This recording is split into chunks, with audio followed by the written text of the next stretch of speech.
ঠিক আছে, টাকা যখন নাই সারাদিন আমার দোকানে কাজ করেন, পাওনা শোধ হয়ে যাবে। আচ্ছা ঠিক আছে ভাই, আমি আপনাদের কাজ করে দেবো ইনশাল্লাহ।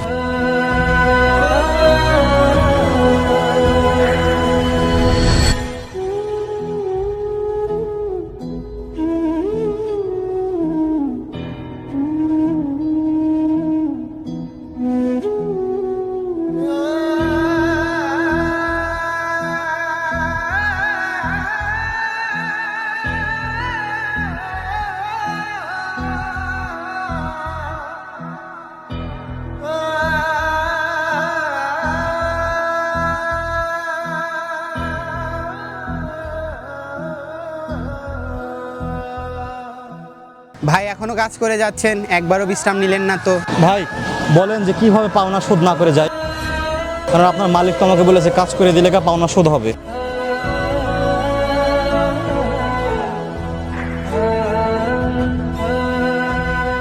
তুমি এখনো যাও নাই? আপনার পাওনা শোধ না করে কিভাবে যায় ভাই? আচ্ছা, তোমার এই কষ্টের বিষয়ে তোমার গল্পটা জানতে পারি? আচ্ছা ভাই, তাহলে আপনি শুনেন। আমি হলাম একজন গরিব পরিবারের ছেলে। আমার বাবা পেশা একজন কৃষক।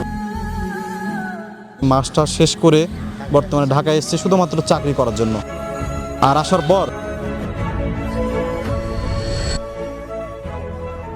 আচ্ছা ভাই, আগামীকাল ঢাকা আসেন, শ্যামলী বাস স্ট্যান্ডে আমি দাঁড়িয়ে থাকবো।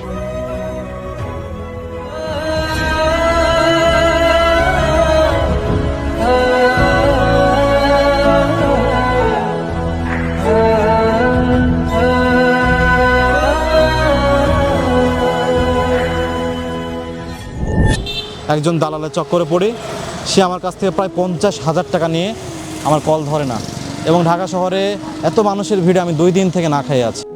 তাই আপনার দোকানে সেদিনকে আমি খেয়েছিলাম এবং বিল দিতে পারিনি। অনেক খারাপ লাগলো শুনে। আমি প্রতারণার শিকার হয়েছি ভাই। আমরা গরিব পরিবারের ছেলে, তাই বলে কি আমাদের কোনো দাম নাই? মা প্রতিদিন আমাকে ফোন দেয়, ফোন দিয়ে বলে, বাবা চাকরিটা হয়েছে, তুই কিছু খেয়েছিস? আমি প্রত্যেক দিন তাকে মিথ্যা কথা বলি, হ্যাঁ মা খেয়েছি, চাকরি হয়েছে।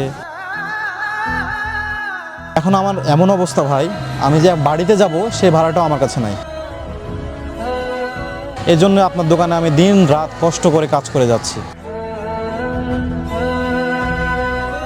জানো, অনেক বছর আগে আমিও ঢাকায় আসছিলাম খালি হাতে। অনেক অপমান সহ্য করেছি, ক্ষুধা নিবারণ করতে পারি নাই। আজ তোমারে দেখে নিজের দেখতেছি।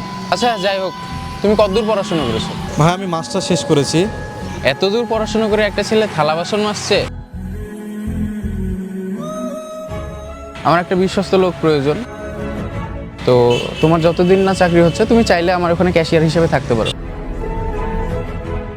খাওয়া দাওয়ার ব্যবস্থা থাকবে, থাকারও ব্যবস্থা থাকবে। তবে হ্যাঁ, একটা শর্ত আছে। কি শর্ত? জীবনে বড় মানুষ হইলে কখনো কোনো অসহায় মানুষকে ফিরাই দিবা না।